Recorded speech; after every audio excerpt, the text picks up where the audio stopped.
On August 15, 1940, the famous architect Frank Lloyd Wright was working on a project in Chicago when he suddenly received a devastating piece of news. His beautiful house in Wisconsin had been burned down. Imagine getting that news that your home, which you built and you designed, is up in flames. He was devastated, of course, but the thing was, he had not received the most important news by that time. Need you guys to come in and help with search? That his home wasn't just burnt, that 7 people, including the love of his life, were murdered in that very house.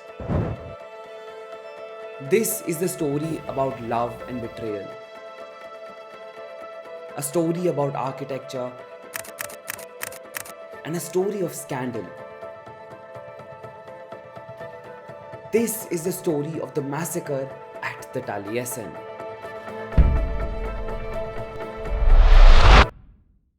Okay, so in this there are a lot of key players. We need to understand each of them to make sense of what really happened at the Taliesin that day. Mom, you know, if you're not a little nicer to your help, you might find yourself in a Frank Lloyd Wright situation. Frank Lloyd Wright?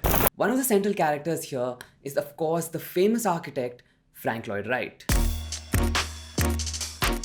Frank Lloyd Wright is known around the world as America's most famous architect and one of the most influential designers of the 20th century. That went along until we had practically a new floor plan, and it's been referred to always as the open plan. One of his famed projects, the Falling Waters, was one of the first projects we ever studied in architecture school, and it is a design admired by millions of people around the world, architects and non-architects alike. The American Institute of Architects voted it the most significant building in the last 125 years. But this building came much later in his life. Our story takes place when Frank was championing another style of architecture called the Prairie style. So the year is 1889. Frank is an up-and-coming architect. He's building a name for himself. 2 years ago, he had met a young, beautiful girl called Catherine at a costume party at the south side of Chicago. Both of them were fairly young at the time. Frank was just 19 and Kitty, as he called her, was 16. This is the 19th century, you guys. The age rules are just different. Anyway, they fell in love and 2 years later, in 1889, they got married in Chicago. Okay, so now we'll pull a bit of a House of the Dragon and time jump 10 years into the future to 1899.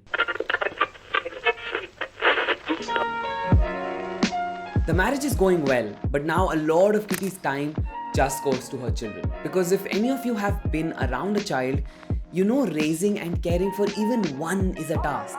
Imagine 5. While this seemingly picture-perfect family was in Chicago, that same year, the second character from this story found her husband. She is in many ways the most crucial part of this story, and her name is Mary Bouton Portwood, better known as Mema. So Mema was a librarian in Port Huron in Michigan. A few years ago, she too had met a young gentleman, an electrical engineer by the name of Edward Cheney. And in 1899, they both got married. Okay, so we have these 2 happy marriages and you already know something is coming up that will change the lives of these 2 forever. And that something was a social club. Mema and Kitty were part of the same social club, and that is where these 2 women met. During this time, Edwin, Mema's husband, was looking for an architect to design his house. So Kitty suggested, why not get it built by Frank? So in 1901, Frank started working on this commission. Okay, now to understand what happened ahead, I need to give you a crash course in architecture. Now, when you're an architect building a house for somebody, you need to take a few things into consideration. The first is the site. This means where your house is located, what is nearby, the topography of the site, are there any trees present, all of that stuff. The second is the climate. You need to understand sun patterns, wind patterns, if it rains a lot or snows, and design accordingly. The third and the most important consideration is understanding the client. A house represents the personality of the client and it needs to revolve around their life. The spaces inside will reflect the people that stay in them. Now, the first 2 considerations you can get from books and external study, but for the third one, you need to understand the client. You need to get to know them. And Frank did just that. A little too well. Frank and Mema got acquainted while he was designing the house. Mema was quite different from Kitty. She was an early feminist and Wright viewed her as his intellectual equal. Now remember, Kitty and Frank's relationship by this time was a bit different from the early years because Kitty was always busy with her children, who were now 6 in number. So a relationship started to develop between Frank and Mema. And it wasn't like it was a secret. Chicago at the time was no less than Bridgerton. One couple seen somewhere walking down the park, and the news used to spread like wildfire. But Mema and Frank started enjoying each other's company more and more. They were still with their spouses though. Mema even had 2 children with Edwin, but she was madly in love with Frank. In the year 1909, these two made the decision that will change their lives forever. They fled and went on a trip to Europe, leaving their spouses back home. They spent the whole year together, a year of love and romance. In 1910, Frank returned to the US. Mema had to stay another year so she could easily take a divorce from Edwin. There was some law of abandonment. We will not get into the details. But anyway, when Frank came back, no one would give him work or commissions. Everyone knew about him and Mema and considered what he did deeply immoral. So Frank knew he could not just resettle in Chicago. So he started building a new home in rural Wisconsin on his family estate. This new home that he was building for Mema would be one of the finest examples of a prairie-style house. He called it Taliesin. He poured his heart and soul into the designs. He built it for Mema. It was his greatest accomplishment, one that just in a few years' time would be burnt to the ground.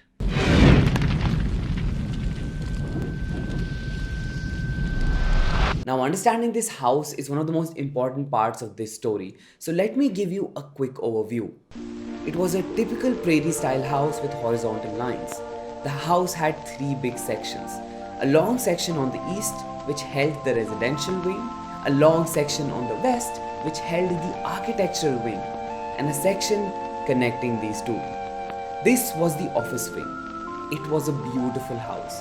Even the name Frank gave it, Taliesin, it actually means a shining brow in Welsh.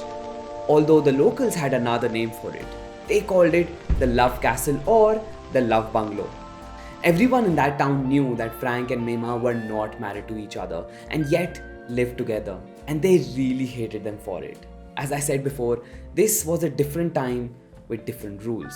So Mema returned from Europe in 1911 and she was granted a divorce from Edwin. And that very month, she moved in with Frank into this house. Okay, now we have all our puzzles in place. Let's finally put together the final piece. The one that will destroy all the others. And that man is Julian Carlton. Now, once you build a house, you need to have a staff that will take care of it. 2 important staff members of the Taliesin were Julian and his wife, Gertrude Carlton. Gertrude was the cook and Julian, who was 30 years old at the time, did a variety of jobs around the house from general handyman to butler. Now Julian was both intelligent and educated. However, there were reports that a lot of people in the house disliked him. As we know, the house was not only a residential area but also Frank's office as well. Julian got into frequent arguments with all the tenants of the house. Over time, Carlton grew increasingly paranoid. He stayed up late at night with a butcher knife, looking out the window. This behavior of his was noticed by both Frank and Mema, who issued an ad in a local paper for a replacement cook.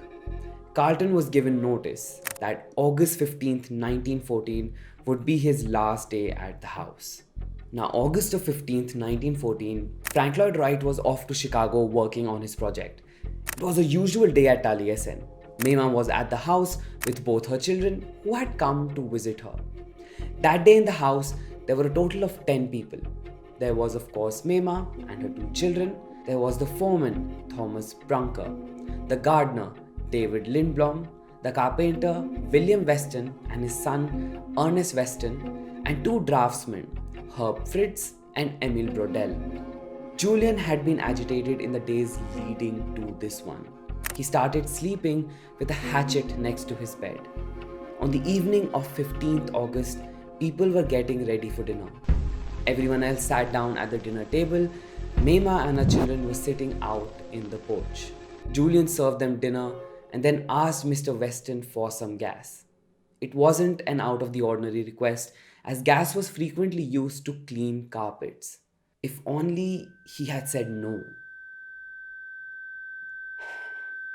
It's finally time to discuss the incident. Julian poured the gasoline on the rugs and the exterior of the house. He locked the people who were eating dinner inside and set fire to the house. He quickly then ran to the other side with an axe, and with one full swing, he hit Mema right in the head. She died instantly. He swung his axe again and hit the little boy in the head as well. Mema's daughter was the only one who even got a chance to get off her chair. She ran as fast as she could. Julian pinned her down in the courtyard, and with another blow to the head, he killed off the daughter as well. By this time, the people in the dining room knew the only way they can survive this is by breaking the windows and jumping out. Mr. Fritz was the first to jump out, and right as he did, Julian was waiting outside. He hacked him with his axe. Mr. William Weston followed. The same thing happened with Mr. Lindblom, Mr. Brodell, and then Ernest Weston. Julian was ready for all of them. He had killed every last person in the house, and he watched as the whole house went ablaze. And then he executed the last part of his plan. He quickly went and hid in the furnace of the house, which was in the basement, and it was completely fireproof. Now, even though Julian thought he had killed everyone in that house, he hadn't.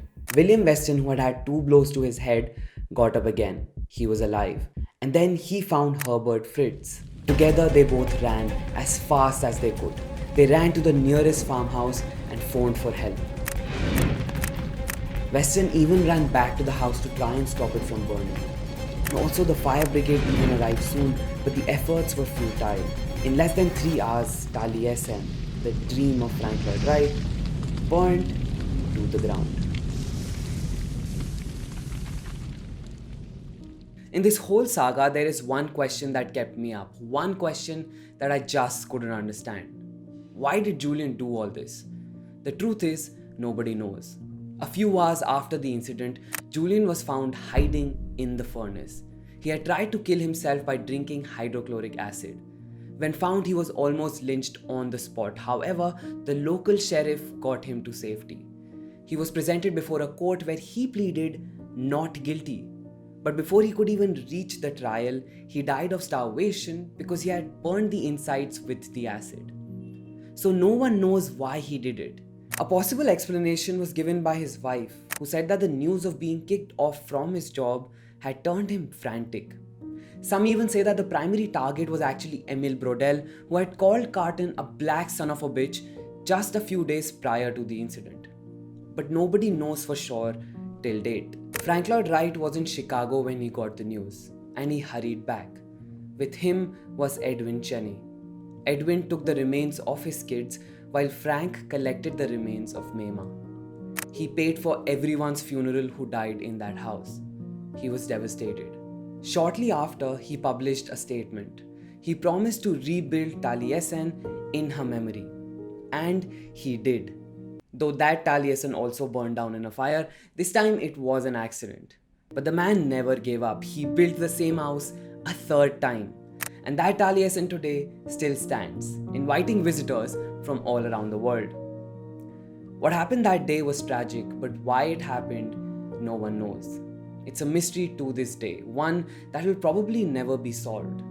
It is one of the most tragic yet defining chapters of the life of Frank Lloyd Wright.